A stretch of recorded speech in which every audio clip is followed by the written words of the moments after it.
Hey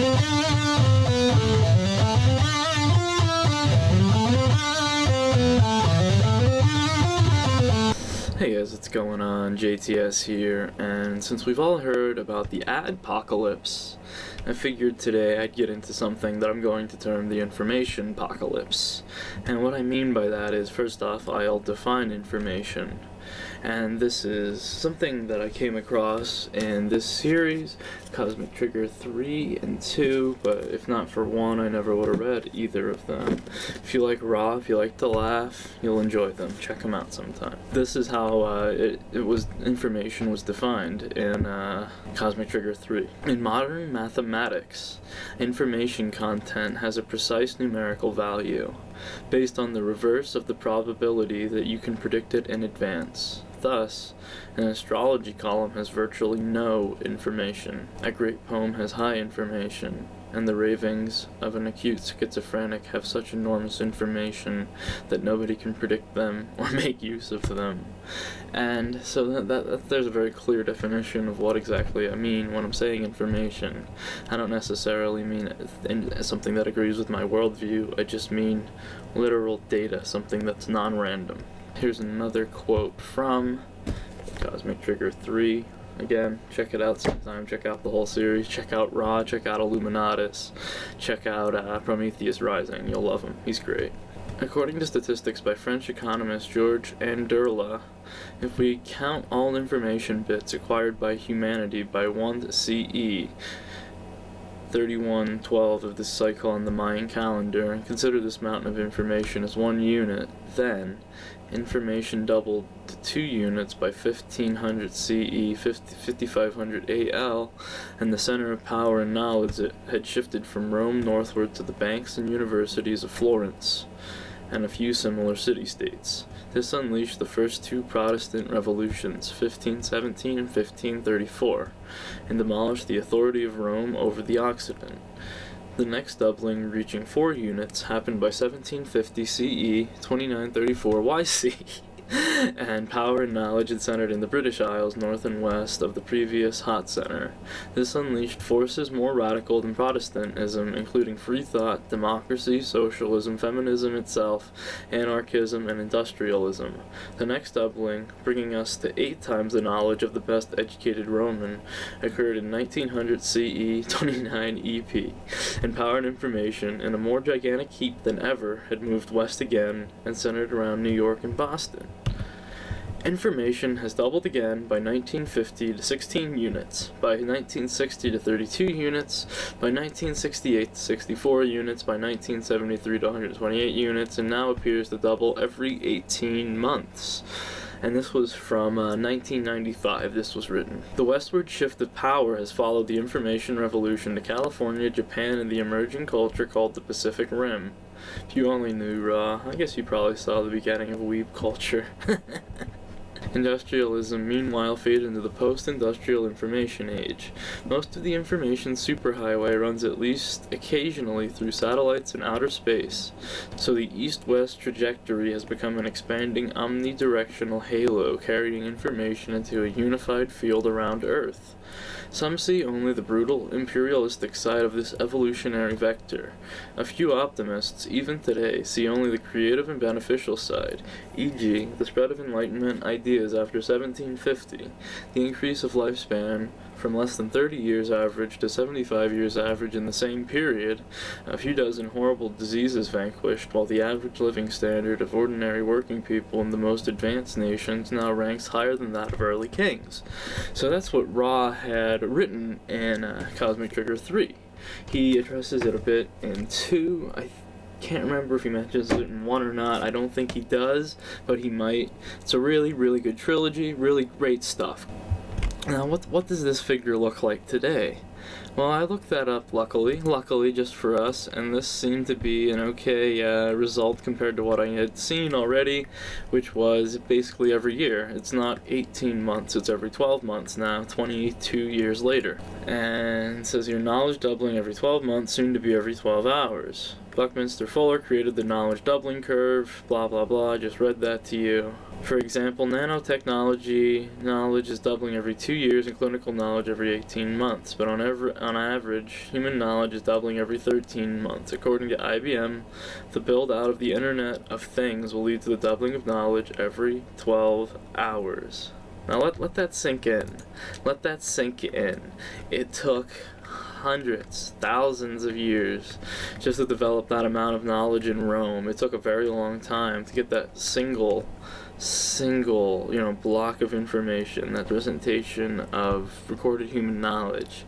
And now that's going to be doubling every 12 hours and is it important information? It's going to be incredibly redundant. It's going to be even worse of an issue I'd mentioned before, which is that it seems like you have to get on a soapbox and scream and scream and scream and scream and never stop screaming just to have your voice heard these days. It seems like you get drowned out by all these people looking for attention, even if all you're trying to do is maybe make people aware of a couple of things you'd come across and learned through doing research on something completely unrelated. And speaking of research and coming across information that's unrelated, I'll give you the single greatest tip anyone's ever going to give you on research and how to find good information that's not well known. Okay, now, one thing that you may notice if you've been in this game for a little while is that if you look up a subject directly, you will not get the good stuff. It's going to be very sanitized. It's going to be, not what you're looking for is not going to be apparent. It's not going to be obvious. It's not going to be sitting in the open for you. But you may be given a link. You may be given a lead to somewhere where it will be. For instance, I've come to notice that people, if they're talking about a subject directly, they will not mind divulging details about other subjects that they're mentioning just indirectly and not getting into again, just to perhaps show off their knowledge to others, to show off just what they know. And this is, I don't know if it comes from human ego, if it comes from just a place of haha, I know and you don't, or it's just an unconscious sort of thing where part of the person wants the truth to be known, so it lets it out in a very small way, and people tend to overlook it because it's not what the thing was mainly about. For instance, if you were looking into trying to understand alchemy, and you ended up reading Jung's take on it and learned about the human unconscious, for instance. That's a great example. And that's just kind of how it works, as I've noticed, is that you will find the best and most solid information indirectly. So don't become too discouraged if you can't directly find the information you're looking for. There are other ways to find it, but I wouldn't suggest asking too many people online. You'll either get someone that's completely off, someone that doesn't know they're wrong, and you're going to end up wasting more time that way than if you just looked into it yourself. So don't be lazy and take the initiative on your own research. If truth is your aim, if your goal is to come to the right conclusion, then what you're going to need to do is spend a lot of time just doing the work. You're going to have to be following leads in every direction.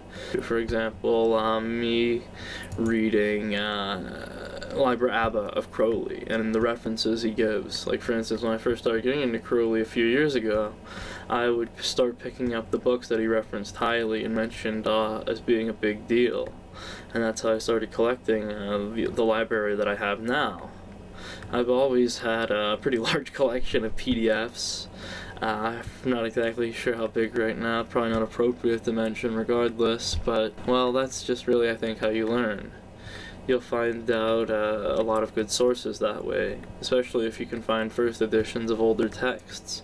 I have one of the first translations of J.K. Heisman's, Bois, which means against nature, or it was sometimes translated to against the grain.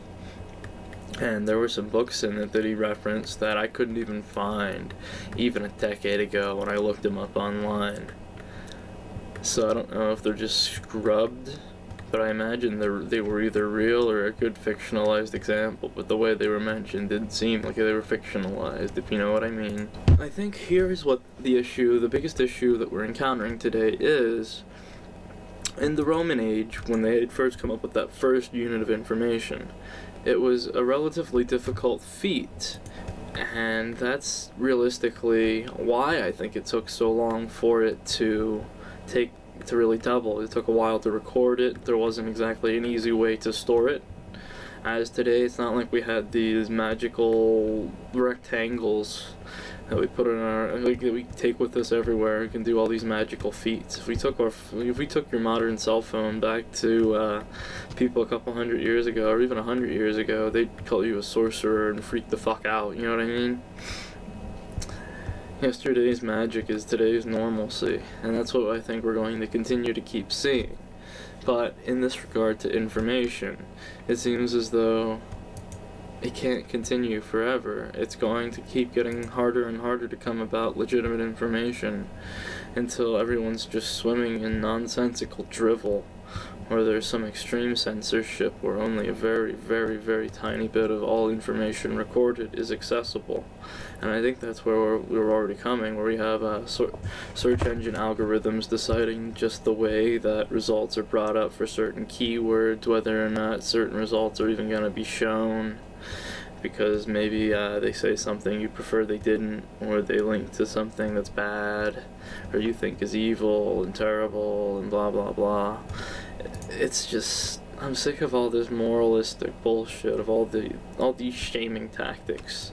Throughout my life, I watched the right attack videos, I watched the right attack video games for being, and music for being all these evil, devil-worshipping bullshit, and I used to be big into heavy metal. I've always played video games, and nowadays I see that it's the left because it's not tolerant enough. And this whole movement just, it annoys me. It really does.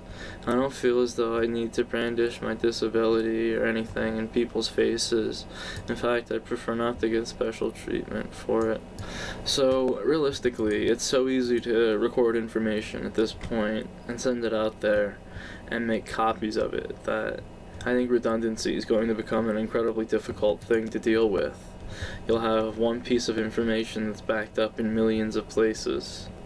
Because I mean, think about it, you have all these people data mining, all these people analyzing your data, all these people, you know what I mean?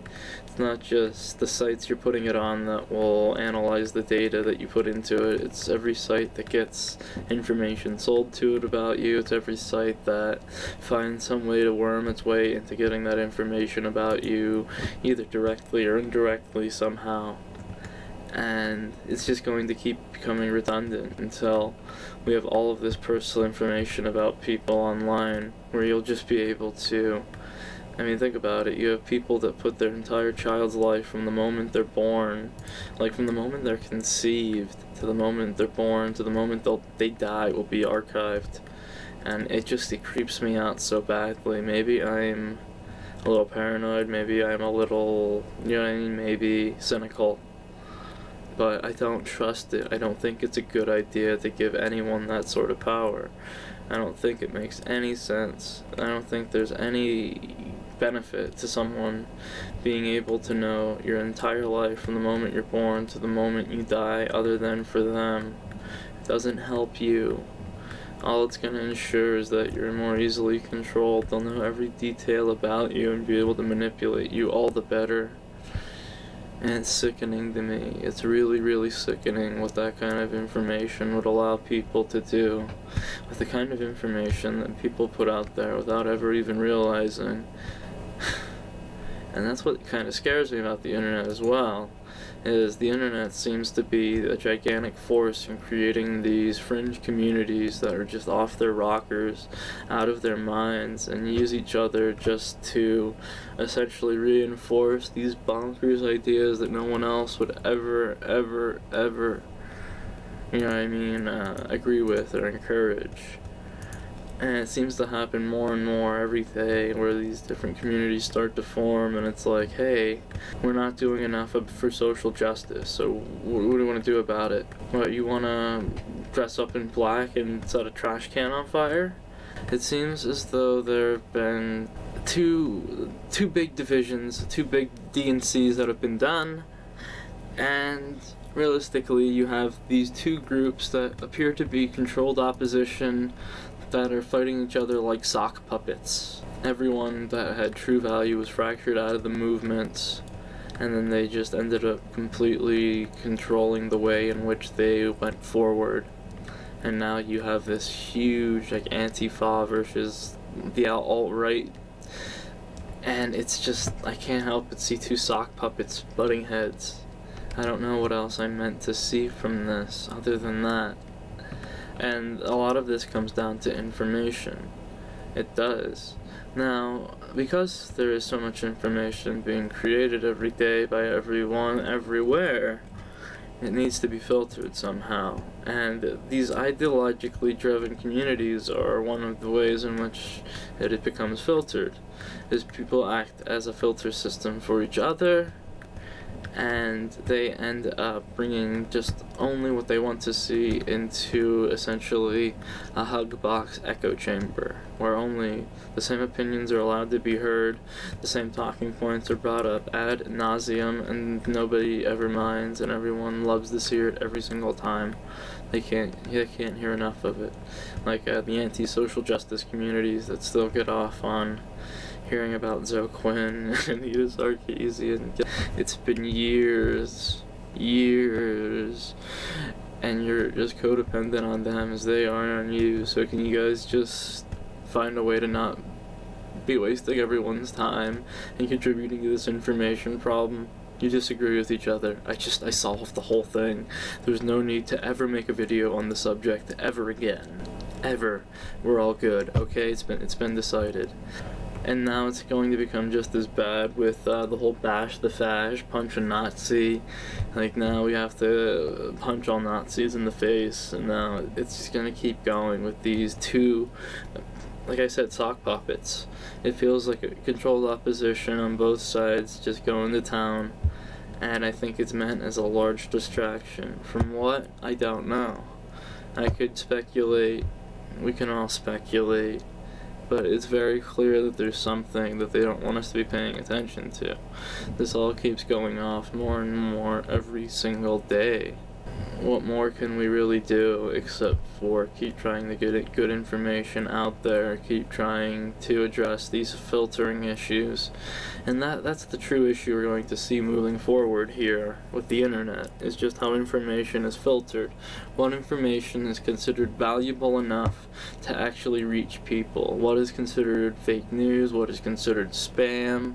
What is considered hate speech in one country? And what are we going to censor? What opinions are just completely verboten to the point that they can't be heard? What views are okay? And then it's going to also come into the same issues that the apocalypse.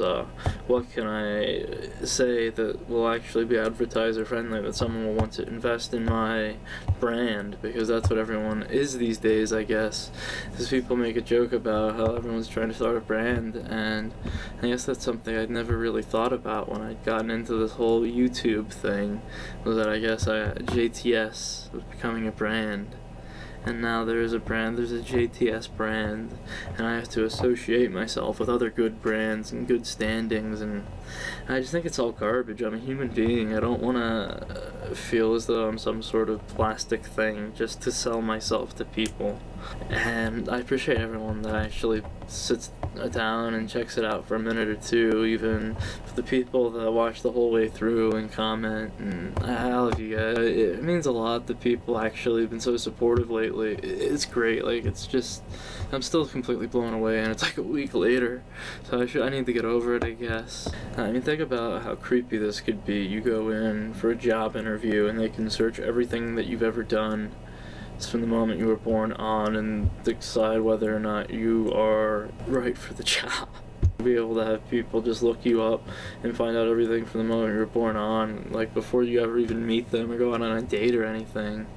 I mean, it's just, I think too much information is a bad thing, and I think the fact that there is no process in which, I think here's the issue, is that it can't seem to be filtered in this day and age unless people take a conscious effort to only put out there what is truly the best, what is truly worth being seen and heard and listened to and paid attention to.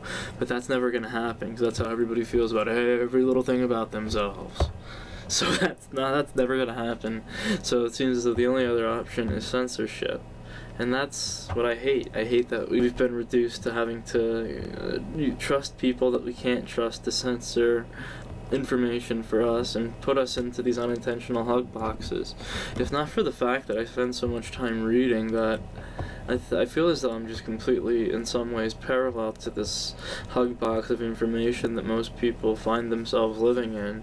Because if you only watch the television, you're stuck with these intellectual gatekeepers, regardless, is what I'm trying to say.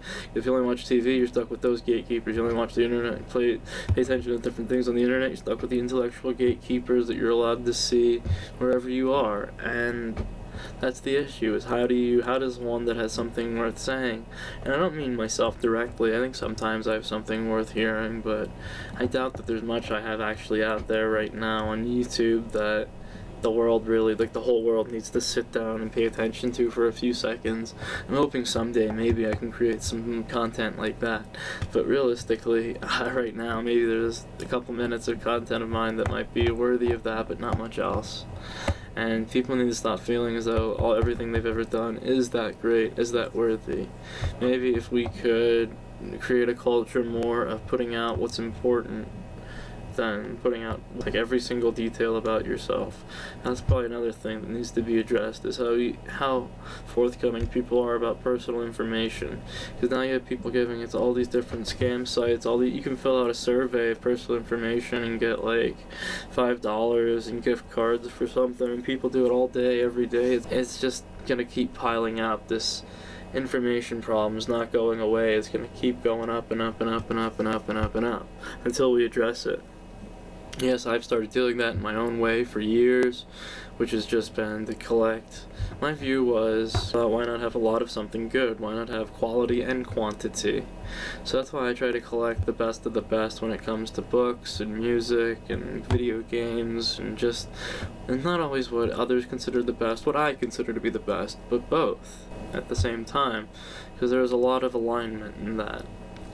I've spent a lot of time collecting and reading literature, and at this point, I have 3 bookshelves completely filled with books, and I still have a couple stacks of books lying around. So I guess I need to get another one at some point and just keep on the journey. All one can do is keep learning, keep reading, keep going, keep pushing forwards. And I guess all I can really do is keep hoping that I can suggest what I consider to be worth about being above the noise, and try to make myself and what I consider to be worth being heard above the noise. Like, it seems like there's just this signal, like this barrier you need to rise above if you ever want to be heard. And that's what I guess I'm going to continue to attempt to do on various things, and recommend different authors like Robert Anton Wilson and his Cosmic Triggers series. This has been JTS. I hope you enjoyed the video. Like, subscribe, comment, all that fun stuff. But I love you guys, and hope you have a great day.